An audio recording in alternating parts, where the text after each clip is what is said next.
Welcome to Storytime with Cozy Malka, a place where we come together to share works that help us think and can spark great conversation. As we gather around, let's put on our listening ears to hear amazing tales of truth, courage, friendship, and family. Today we're reading Charlotte's Web by E.B. White, pictures by Garth Williams. So without further ado, let's find a cozy spot, grab a friend, and enjoy a great story. Chapter 21, Last Day. Charlotte and Wilbur were alone. The families had gone to look for Fern. Templeton was asleep. Wilbur lay resting after the excitement and strain of the ceremony. His medal still hung from his neck. By looking out of the corner of his eye, he could see it. "Charlotte," said Wilbur after a while, "why are you so quiet?" "I like to sit still," she said. "I've always been rather quiet." "Yes, but you seem especially so today. Do you feel all right?" "A little tired, perhaps, but I feel peaceful. Your success in the ring this morning was to a small degree my success. Your future is assured. You will live secure and safe, Wilbur. Nothing can harm you now. These autumn days will shorten and grow cold. The leaves will shake loose from the trees and fall. Christmas will come, then the snows of winter. You will live to enjoy the beauty of the frozen world. For you mean a great deal to Zuckerman, and he will not harm you, ever. Winter will pass, the days will lengthen, the ice will melt in the pasture pond. The song sparrow will return and sing. The frogs will awake, the warm wind will blow again.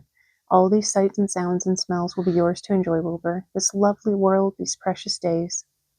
Charlotte stopped.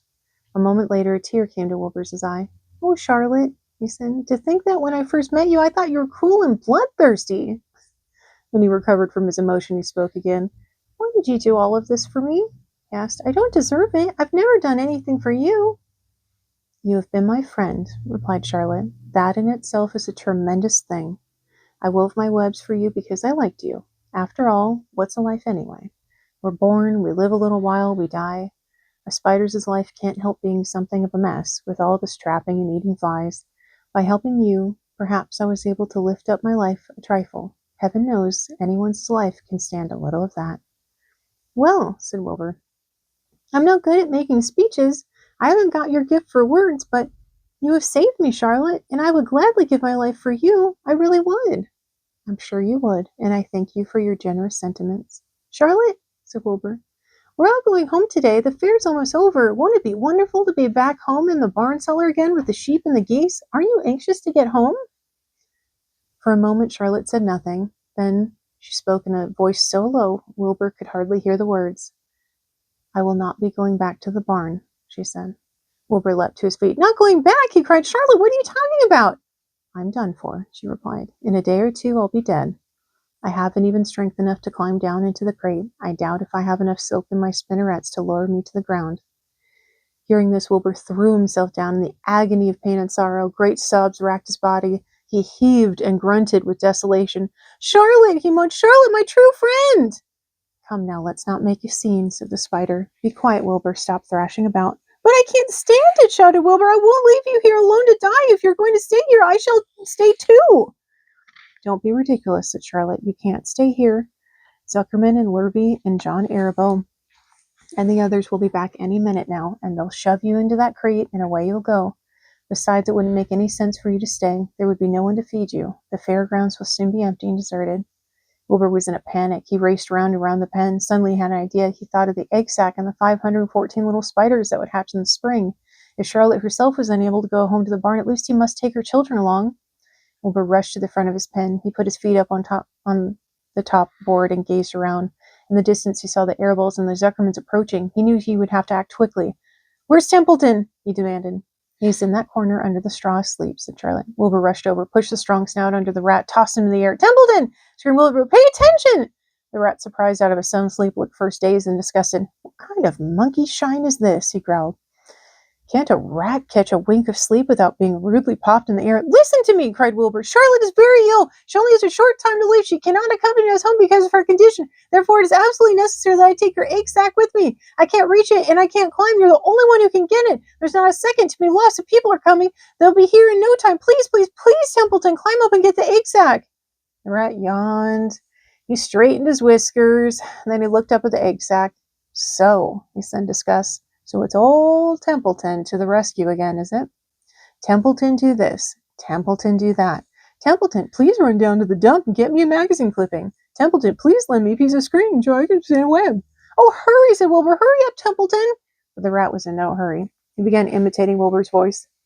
So it's hurry up, Templeton, is it? He said, ho, ho. And what thanks do I ever get for these services? I would like to know. Never a kind word for old Templeton. Only abuse and wisecracks and side remarks. Never a kind word for a rat. Templeton, said Wilbur in despair, if you don't stop talking and get busy, all will be lost and I will die of a broken heart. Please climb up. Templeton lay back in the straw. Lazily, he placed his forepaws behind his head and crossed his knees in an attitude of complete relaxation. Die of a broken heart, he mimicked. How touching. My. I notice that it's always me you come to when you're in trouble. But I've never heard of anyone's heart breaking on my account. Oh no, who cares anything about old Templeton? Get up, screamed Wilbur. Stop acting like a spoiled child. Templeton grinned and lay still. Who made trip after trip to the dump, he asked. Why, it was old Templeton. Who saved Charlotte's life by scaring that Arabelle boy away with a rotten egg? Bless my soul, I believe it was old Templeton. Who bit your tail and got you back on your feet this morning after you had fainted in front of the crowd? Old Templeton. Has it ever occurred to you that I'm sick of running errands and doing favors? What do you think I am anyway, a rat of all work? Wilbur was desperate. People were coming and the rat was failing him. Suddenly he remembered Templeton's fondness for food. Templeton, he said, I will make you a solemn promise. Get Charlotte's egg sack for me, and from now on I will let you eat first. When Lurvy slaps me, I will let you have your choice of everything in the trough, and I won't touch a thing until you're through. The rat sat up. You mean that? He said. I promise, cross my heart. All right, it's a deal, said the rat. He walked to the wall and started to climb. His stomach was still swollen from last night's gorge. Groaning and complaining, he pulled himself slowly to the ceiling.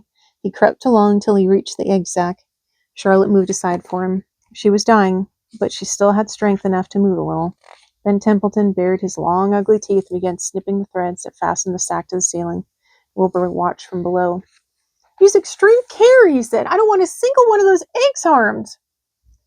This stuff sticks to my mouth, complained the rat. It's worse than caramel candy. Templeton worked away at the job and managed to cut the sack adrift and carry it to the ground, where he dropped it in front of Wilbur. Wilbur heaved a great sigh of relief. Thank you, Templeton. I will never forget this as long as I live. Neither will I, said the rat, picking his teeth. I feel as though I've eaten a spool of thread. Well, home we go. Templeton crept into the crate and buried himself in the straw. He got out of sight just in time. Lurvy and John Arabelle and Mr. Zuckerman came along in that moment, followed by Mrs. Arabelle and Mrs. Zuckerman and Avery and Fern. Wilbur had already decided how he would carry the egg sack. There was only one way possible. He carefully took the little bundle in his mouth and held it there on top of his tongue. Remember what Charlotte had told him, that the sack was waterproof and strong. It felt funny on his tongue and made him drool a bit. And of course he couldn't say anything, but as he was being shoved into the crate, he looked up at Charlotte and gave her a wink. She knew he was saying goodbye in the only way he could, and she knew her children were safe. Goodbye, she whispered. Then she summoned all her strength and waved one of her front legs at him. She never moved again.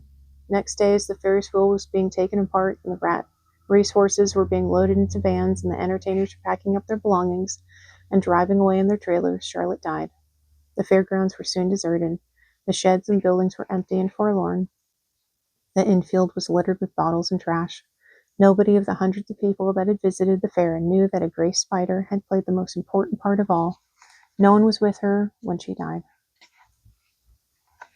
Okay, the good news is we still have another chapter. So I was mistaken last time. So one more chapter, and it gets better, I promise. We'll see you next time.